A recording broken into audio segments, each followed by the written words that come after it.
Hello, everyone. Thank you very much for attending our presentation today.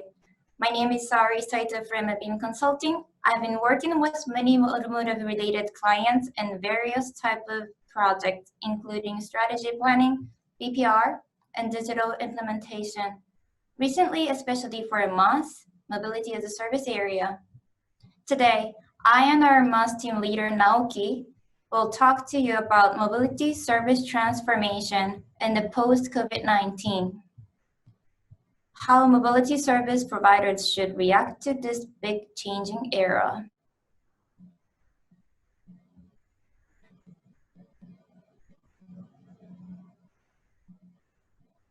First of all, since MaaS was defined in Finland 2014, MaaS and its related players have been the big game changers for the concept of mobility, including various mobility services and even society. It has been expanding with changes in people's sense of value and to solve social issues. Currently, MaaS players are more than 100. MaaS spread cities are forecasted to reach 425 by 2030. For market size, it is forecasted to get large at 93 billion USD in 2030.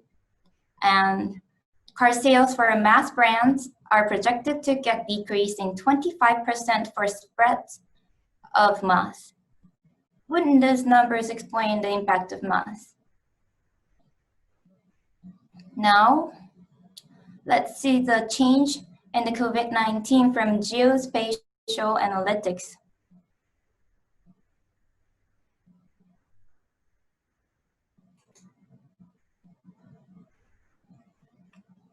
Here is the mobility heat map, which shows people's movement from Setagaya Ward, which is the largest number of residential population in Tokyo, to Kanto area, which is the area around Tokyo.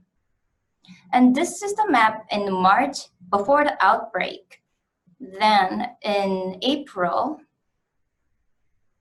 with quarantine and state of emergency, the mobility got very small. In May, it got recovered gradually, and also for June after state of emergency. But now overlaying the March data to this June data, we can see the mobility is still not recovered as before, and especially for the long travel areas circled in red. Also, we see differences of recovery rate among locations by looking at geospatial footprints. For example, Asakusa area, which is very famous for overseas visitors, the peak was during Chinese New Year. But then after that, especially after the Olympic postponed and in the state of emergency, the number had dropped dramatically. And even in the end of July, the recovery rate was less than 50% compared to the peak. And for the Makuhari shopping area, which is one of the largest shopping area in Japan, usually a lot of local shopping people in a weekend, and most of them go there by driving private car. For the footprints,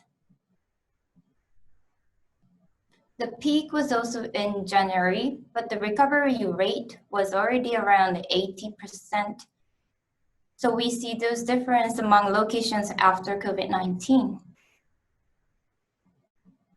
Now we would like to go into the impact of COVID-19 from the view of service providers.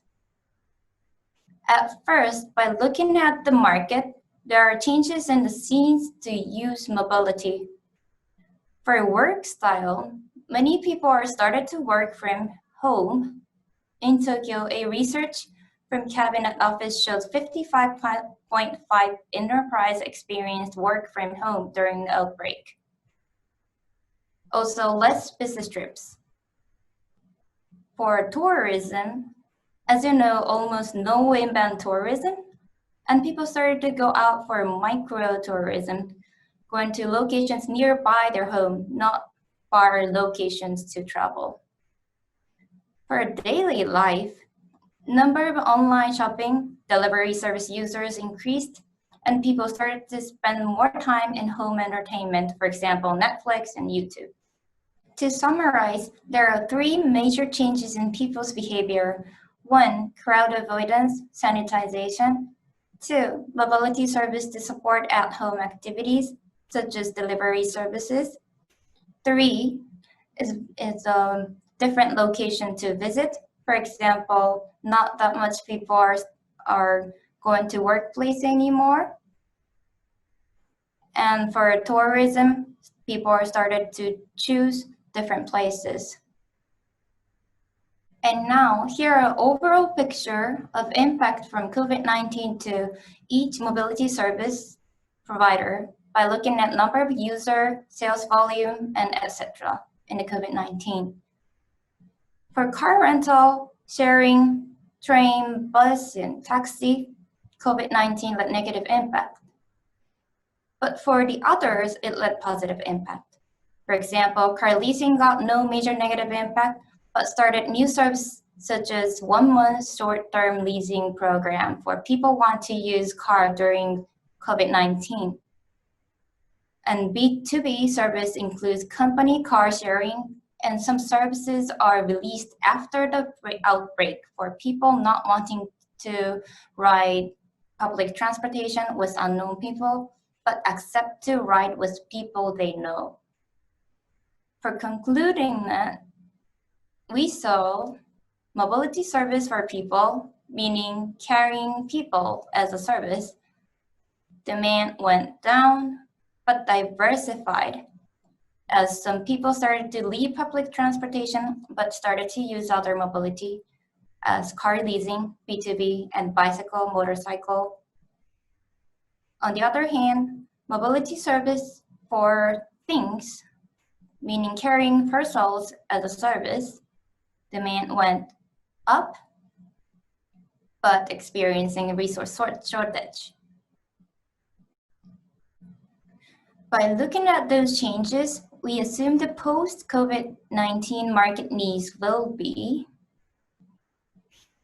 avoiding public transportation and using other mobility, changing location to visit based on COVID-19 situation, which means when people see the planned place they were going to visit or was outbreak of COVID-19, they will change the place to go. And using more masks for things, for example, food delivery services. So what is required for masks in the post-COVID-19 is that diversified mobility services in response to dynamic demand change.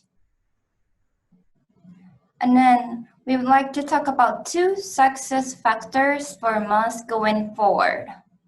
1 is flexible service design, as be able to switch and combine masks for people and things based on real-time demands.